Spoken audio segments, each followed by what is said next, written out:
Hello and welcome to the podcast that won't try and shoehorn 10 playmakers into your starting 11, but would much rather build it around a 6-foot target man. It's the big man up top. It's the big man up top, yes. I'm Joe. And I'm Ed. How are you doing, Joe? I'm good. That was a little nod to Thursday night's lineup. We will come on to England, of course. Yeah, exactly. It was problematic, wasn't it? It was.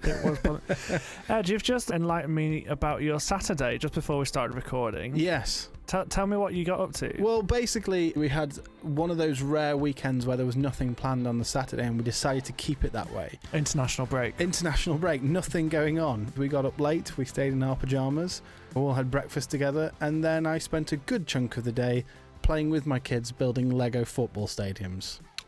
That's really quite special, isn't it? They wanted to do princess castles.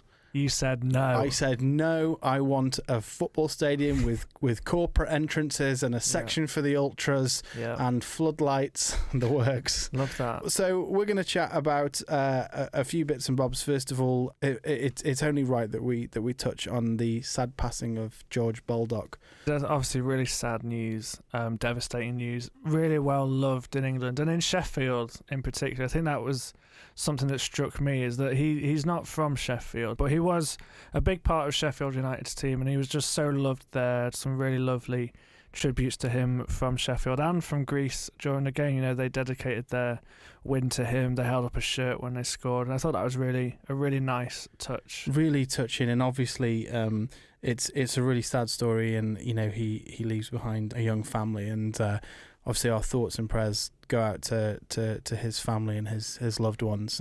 Interestingly, that actually brings us on to quite a serious point, in that the Greek FA asked UEFA to postpone that game, didn't they? Yeah. Obviously, George was a teammate to many of these players. You know, he had 12 appearances for Greece during his career, so he's well loved by the team, and rightly so. The Greek FA requested that this game was postponed. You know, it's the day after the news broke, and the response they got from UEFA was that they couldn't do that because there wasn't enough room in the calendar. UEFA are in a really difficult position here, but at the same time, it was a Nations League game, which, as we sort of jokingly referred to it as a glorified friendly, but that's essentially what it is.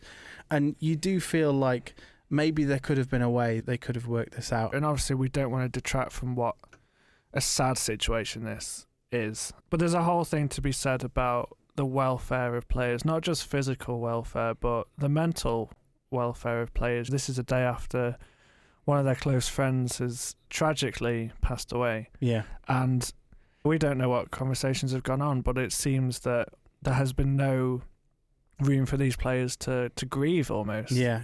And I think that is a serious conversation, and there's been some managers that have been sort of sounding the alarm for a while now, and it feels like it's going to reach tipping point at some point, I reckon, in the next sort of year or so. I think it has to. I think something has to change. Yeah, definitely. Well, let's start with the Nations League and England and Lee Carsley and all of that sort of stuff. Should we start with the Greece game? I do feel like both these England games have been kind of polar opposites. Yeah. You know, there's been a lot of commentary on, does Lee Carsley want the England job? You know, he kind of hinted in his post-match on Thursday, hopefully I'll go back to the under-21s team. Well, he managed England on Thursday like he didn't want the job. in a way that said that he doesn't want the job at all. But I do think, you know, when you saw that lineup come out on Thursday, I don't know if there's many England fans that hated it, you know? Quite clearly, this is what fans have been clamouring for, and Southgate was always so cautious, and he just threw caution to the wind, and it just backfired spectacularly. It didn't work at all. You know, there's probably one player in the whole starting 11 that wasn't attacking minded, and that was Levi Colwill. Even three of the back four were, it was Alexander Arnold, it was John Stones, it was Rico Lewis, all very forward thinking players. Declan Rice was obviously in the midfield and is often asked a lot of, and I think it just showed in this game that that's not the way to do it, is it? No, maybe not. And then following that, the game against Finland. Very different. Very, very different. Tell us a bit about that game. Well, yeah, a much more balanced lineup. You sent me a text, didn't you, Joe, asking if I was watching the England-Finland game. I did, yeah. And I wasn't. But I Why ever not? Well, I was in the middle of doing something else, building Lego stadiums, apparently. And what I did do was I had a quick look on BBC Sport, and I'd seen the headline, Henderson starts for England. Something we've all feared over the last 4 years. And I assumed that Jordan Henderson had another call-up. And I just thought, Lee Carsley really is trying to throw this here. But no, it was talking about Dean Henderson in goal. But a really interesting game. Can we talk a little bit about Angel Gomez? Please do, yeah. How do you think he did? Because he looked really lively, I think. He's looked very good. Plays for Lille. I think he used to be at Manchester United, and they've let go of him, of course. So they'll sign him for £100 million next summer. Yep, in the style of Paul Pogba. But yeah, really tidy player. Good on the ball, good at reading the play. Interceptions are a big part of his game. But yeah, it looks really good. The moment I text you, though, Ed, the commentator just described the colour of the England kit. Oh, right. And I just wanted a conversation with you at the time of what you think it means. He described it as deep raisin. Oh, what does that mean? Well, it's certainly not whatever that is. I think Deep Raisin sounds like a Deep Purple tribute band. It does, doesn't it? I just wonder, do these commentators have a Dulux colour chart like on their desk, and they're just, which is the closest? Deep raisin. Yeah, because it does sound like something you'd paint your room with. Yeah, just something that you buy, you try it, and think, no, never. What's different here? Yeah, I'm not having that. Just stick with the regular colours, please, kit designers. Yeah. That's what we all want.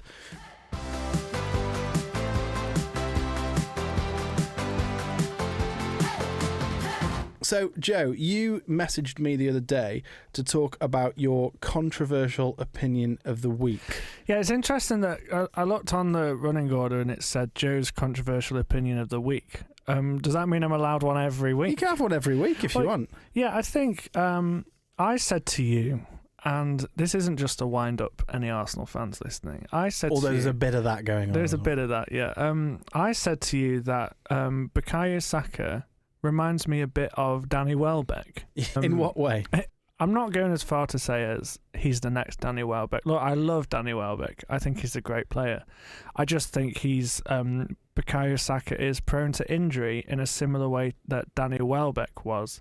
My train of thought here was that, thinking about fixture congestion, Bukayo Saka plays a lot of football. Yeah. He's a very young player, and for someone that young, he's relied on really heavily. He is, and I do think if he plays this much football, he's going to get more and more injured, and the potential he has is not going to be realised because of how much football he's playing. I think this was part of a wider conversation I wanted to have about fixture congestion, which we've already touched upon, but more and more players are coming out speaking about how much football they play, and then weirdly, like soon after it, they're getting a season-ending injury. Yeah. So it's happened to Rodri at Man City. It's happened to Dani Carvajal at Real Madrid. These players have all come out and said how much they are concerned about how much football they are playing. And that was my thought with Saka, is that he's such a talented player, but he's playing every minute of Arsenal games, and I do just fear that he's not being looked after. You only have to look at the creation of the Club World Cup by FIFA. Yeah, I think this has been the real tipping point of this conversation. That is not going to be a full-strength side that goes out and plays in those games, not from the likes of City. And so I think that, you're then starting to talk about, well, more and more keeps getting added. For me, it devalues the actual product. I got sick of football this summer. Yeah. Because we saw football in the Olympics, we saw the Euros as well, and we were straight back into the Premier League season. I totally agree. I think this is the first season where I've felt, actually, and I love football, I could watch it every week. So could I. Hence why we're doing this show. I do watch it every week. But this is the first season that I can remember where I've been like, actually, I'm not ready for this season to start again, because there's so much product to watch. You just don't enjoy it as much because there's so much of it. Absolutely. And I think that's the thing, is there's got to be a real serious conversation about this. But controversial opinion, Saka, the next Danny Welbeck. Yeah. I wonder what Bukayo would think of that. Should we get him on? Maybe not. Maybe not. We, of course, would have Bukayo Saka on this podcast anytime. I don't mean it. Another piece of news in the last week has been Jurgen Klopp signing an agreement to join Red Bull. Yes, he has. This has been quite a big story the last week. He's on a lot of money, Ed. A lot of money. Yes, he's just become Red Bull's head of global... Have they called it soccer?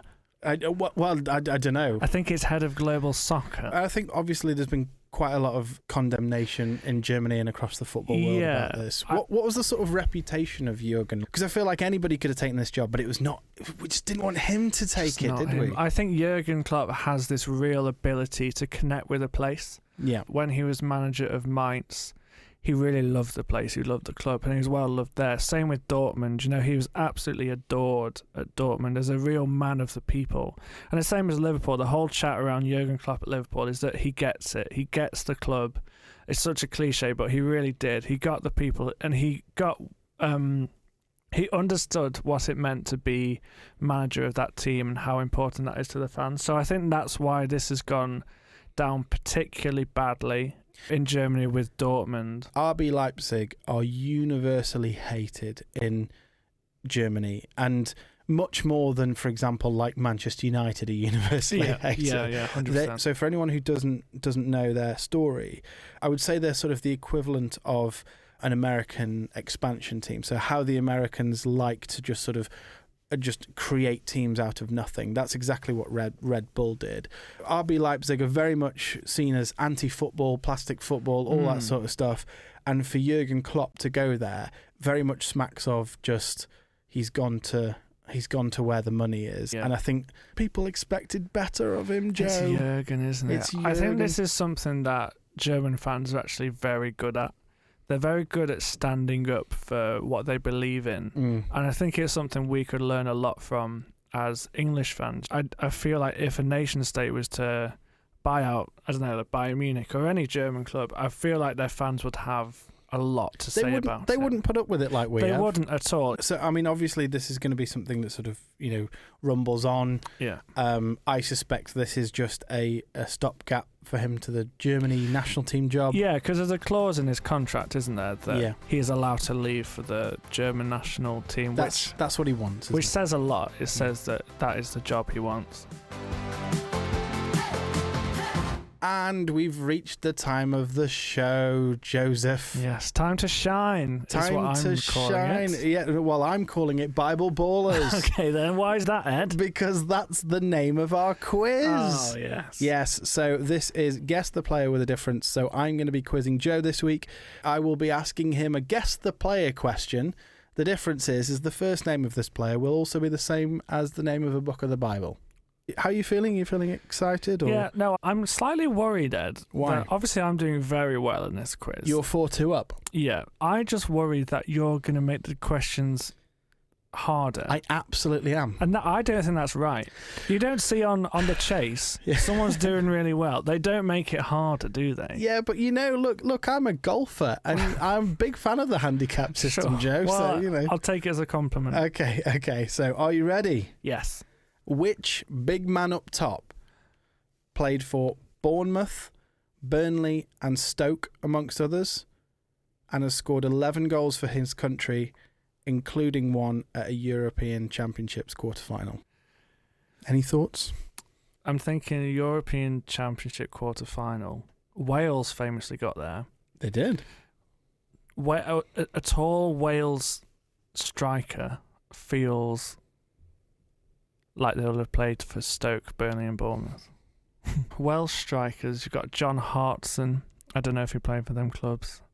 Kiefer Moore.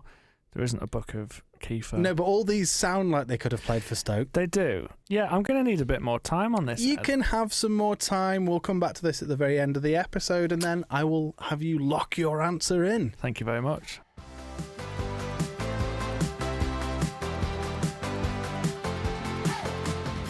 So this week I've got a bit of a treat for you, Joe. Oh, do you? I do, yes.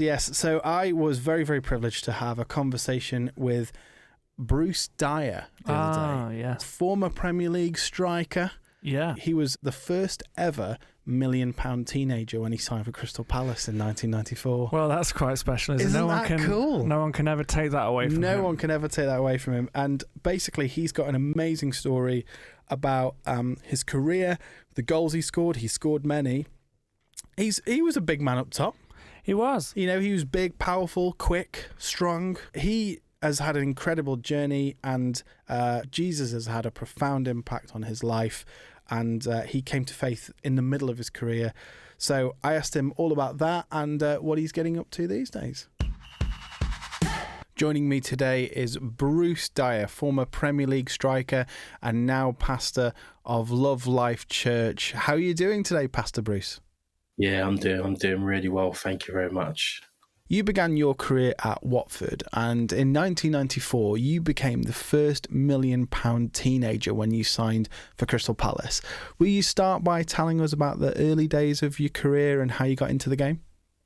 I tell people this story. You know, when I was 15, I was actually going to stop playing football. And I use a Bible verse that, you know, whether people have faith or not, you can't argue with it, that bad company corrupts good habits. You know, I believe what you look at, what you listen to, what you surround yourself around is going to influence your life in a positive and negative way. And so I was kind of went off the rails a little bit when I was younger, but I had a really good coach in Kenny Jackett, who invested a lot of time. They offered me a scholarship at Watford, but the deal for me to get my scholarship at Watford would be that I'd have to leave East London and move into Diggs, move in with another family, just to kind of get me focused. I went on tour with the first team in pre-season, came back, player got injured, and I know it was Kenny Jackett that said, you know, give Bruce a chance. Played a couple of games, scored on my debut, played 33 consecutive games. Then all of a sudden, there was a lot of speculation around me as a young kid. We played Birmingham City, and Barry Fry was the manager at the time, and we beat them. And Barry Fry made a statement in the News of the World and said, if I had £1 million, I'd sign the boy Dyer. And obviously then I went on to be sold for £1 million. And it was unbelievable, because all I ever wanted to do was to be a professional football player. I love football, and so to be sold for that amount of money and to be the first teenager in history to be sold for that amount. Many of our, like the younger generation, they would understand Roy the Rovers, but that was like Roy the Rovers stuff, like the big dream. Do you know what I mean? So it was fantastic. And how did that sort of affect you at the time? You know, with the price tag and all of that, I imagine some players at that age, that would put them under quite a lot of pressure. And then yet others at that age would just make them thrive under that. Yeah, for me, it weren't pressure, because I weren't playing football because of money. I loved football. I loved scoring goals. The price tag I didn't even think about. All I was thinking about when I signed for Crystal Palace at the time, they were top of what would be like the Championship now. It was odds on favourite they were going to get promoted. So all I was thinking about was like, oh my gosh, this time next year, I could be in the Premier League. Like, oh man, this is a dream. Like, I watch a match of the day, and I could be on it. And so that was my thought process, and that's what happened. And so, thank God, it weren't really the pressure. I actually really enjoyed the moment. But also, that was around the time that you were exploring your faith journey as well. So tell us a little bit about your faith journey.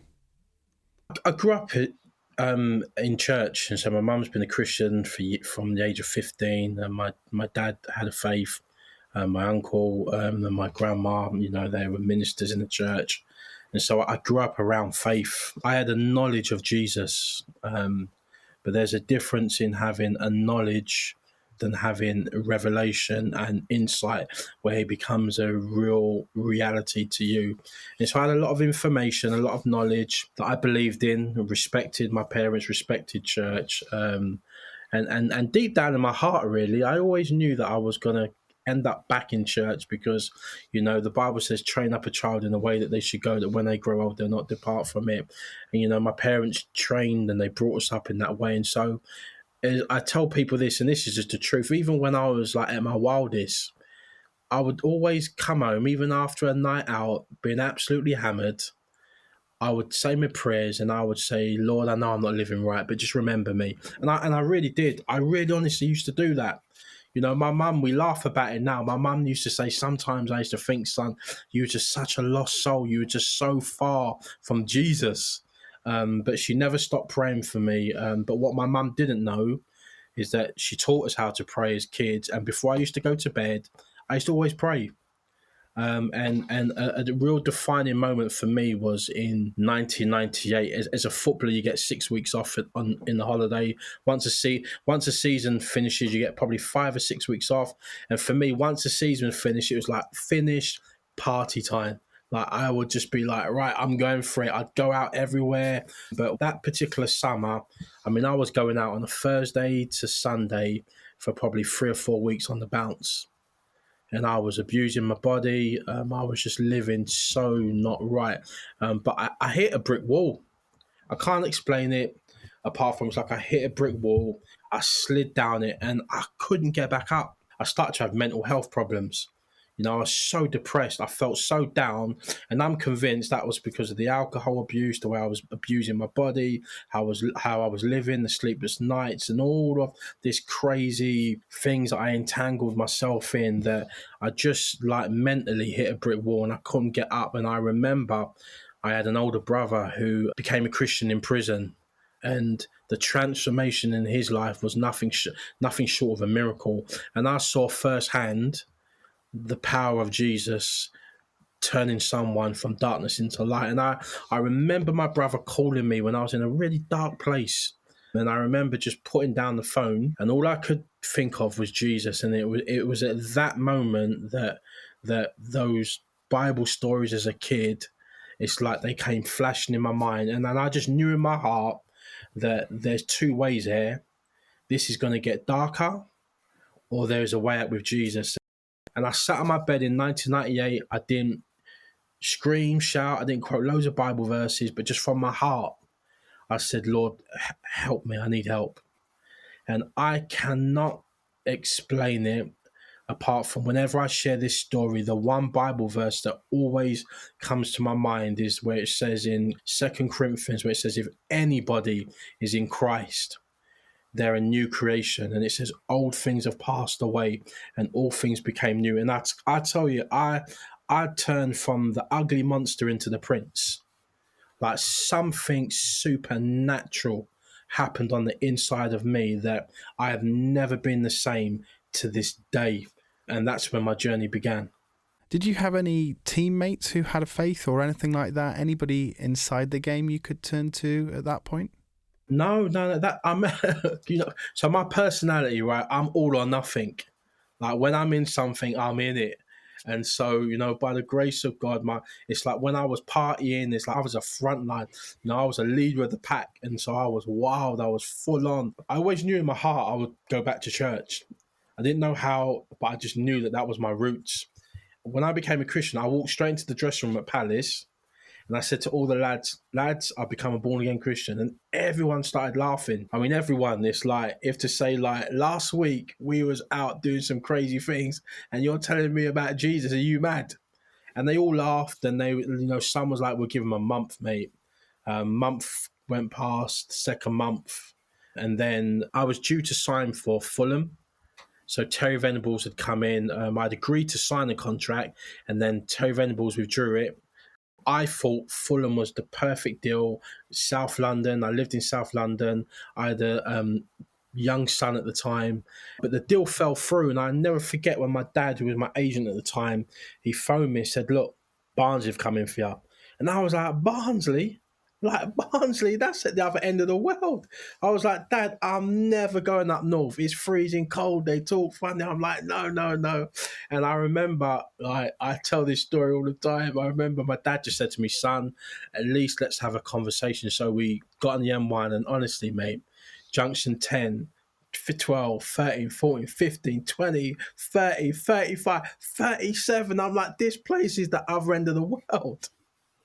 But as soon as I got to the club and I spoke to the chairman, John Des, I knew in my heart that, you know what, this is where I'm meant to be. And what God did for me was that he took me away from everything, my friends, my family, and he planted me in an environment where basically for a 2-year period, it was just me and Jesus. Like my routine was I used to get up in the morning, pray, read my Bible, have breakfast, go to the gym before training, train, go to the gym after training, go home, sleep. I'd do the same the next day. I did that for 2 years. When I look back now, that was like my wilderness preparation and God just rebuilding my life. And that moment there has probably been some of the best times in my walk with the Lord, just me and Jesus, and it was great. It's just a special place, and then I scored a lot of goals there, and the fans and the community of people in Barnsley have been really good to me, and I loved it. You can't beat that good South Yorkshire air. We recently had John Baldock on the podcast, and he was talking about how more and more players are beginning to open up about their faith and how it's quite an exciting thing. Do you think that it's becoming more acceptable for players to talk about their faith? And also, do you think we'll see more footballers like yourself going into ministry when they hang up their boots? 100% yes. So in my era, you could count on your hand. There was myself, there was Phil Starbuck doing some stuff with Christians in Sports, Linvoy Primus, Darren Moore. There was just us really in terms that were vocal and out with our faith. And so it was a lonely road back then, and a lot of people used to laugh and mock, where now, man, you go across football clubs in England, there's Christians everywhere. God is definitely doing something in the world of football. There's definitely a move of his spirit. I first met John. This was around, I think, probably 2012 it might have been, when he signed for Sheffield Wednesday. And so back then I used to call him Evangelist John. And now when I see him, I say Pastor John. Do you know what I mean? He's overseeing, he's looking after, he's discipling and training loads of young footballers, and it's phenomenal to see. And they've got footballers all over the world that are Christians, that are connected to ballers in God. And so I believe definitely that it's already happening, but there's so much more to come for sure. Bruce Dyer, thank you so much for chatting. It's been fascinating to hear your story and get to know you. And yeah, we're just very grateful to have your time on The Big Man Up Top. No problem. It's a pleasure.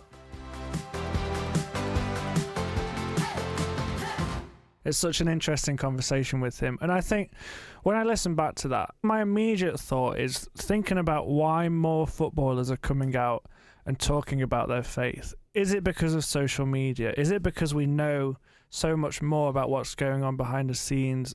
Players have more of a voice on social media. But I don't think that's it. Because I think he spoke about going into that dressing room and saying that he has given his life to Jesus again. And he got laughed at. And he says that these days that won't happen anymore.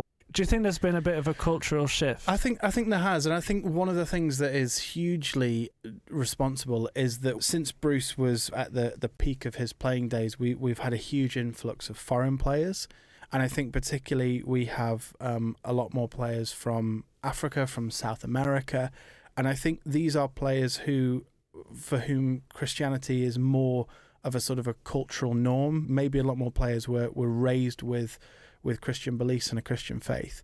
And so I think just as we've had more players like that coming into our dressing rooms, they've just been vocal about their faith. And I think that's then just empowered others to either go on a faith journey themselves and find out more, or just players who maybe had a faith but were keeping it to themselves. They felt like they could speak out about it more. Yeah. And I think also as well, when you get players come into a club that have a faith, that's when clubs start to say, oh, we need a chaplain here. Sure. And so I think then you've got somebody who's in that club who's responsible for the spiritual growth of the players. And so I think there's lots of reasons, but I think we can all agree, for players of faith, for them to be able to feel comfortable to share about it is a huge plus. I think you look back over the years on players that have had a faith, and he's right what he was saying. There's such a handful of players. The one I remember the most is Kaká. Yeah. That he'd score a goal, he'd lift up his shirt, and he had this T-shirt that said, I belong to Jesus. Yeah. But it was almost like left there. I don't know if he spoke out much about his faith. He wasn't necessarily in the English media that much. But fast forward to where we are today, you have so many players coming out. Bukayo Saka, the aforementioned Arsenal legend. Bukayo Saka, who's been really, really open about his faith, and it's been really, really exciting to see. I know that when Saka went through the awful situation he went through after the 2020 Euros. I'm talking about the abuse he received. Yeah. What I do know is that at least he had God with him. At least he knew in the middle of that dark and difficult situation of feeling the weight of his nation on him and the abuse that came with it, that he could turn to God in that situation. And actually that's really lovely. It still doesn't excuse it, but at least he had somewhere to turn. Exactly. And I think as football fans, we like to feel connected to the players we love. And if we know a footballer has a faith, we immediately feel that connection and you kind of root for them, regardless of which team you support, which teams you don't like as much.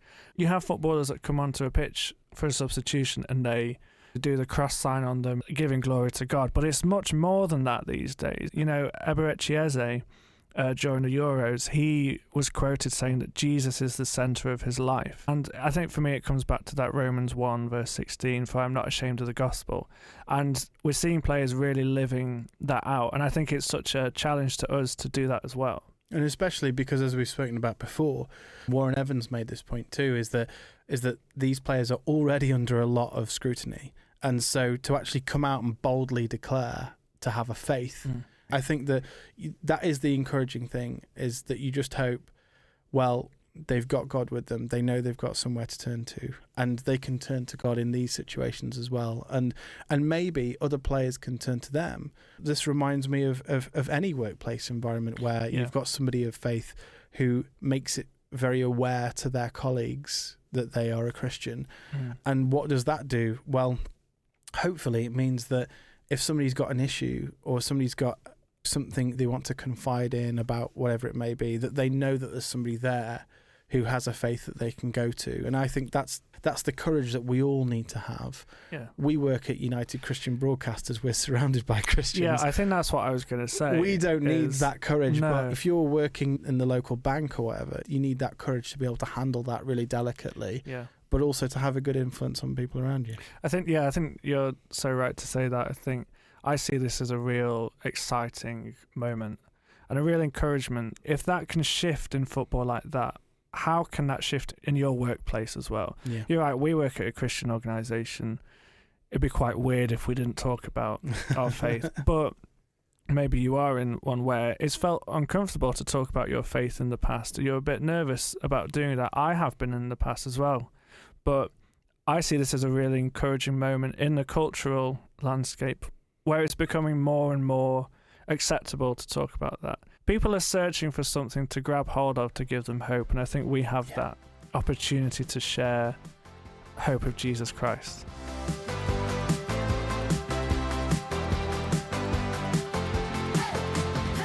Right, we're coming back to our trivia section, Joe. Yes. Are you excited? Less excited than I was before. Oh gosh, why? Well, I think because you know the question. I know the question now. Okay. I'll give it a go. Okay. So I'll read the question out again.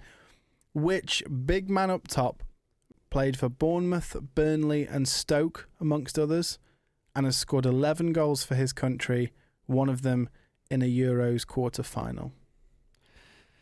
Yeah. Run me through your thinking. Well, I initially said Wales, didn't I? You did.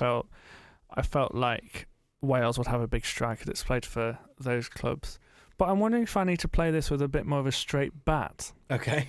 Whether I'm thinking too hard about this around the, is it just Peter Crouch? Is it just Peter Crouch? He's the classic big man up top. He's scored a few goals for England, been to a few major tournaments, definitely played for Stoke, definitely played for Burnley, probably played for Bournemouth, played for a host of other clubs. I think it's Peter Crouch, and I'd like to lock that in, You'd like please. to lock in Yes. Peter Crouch, okay.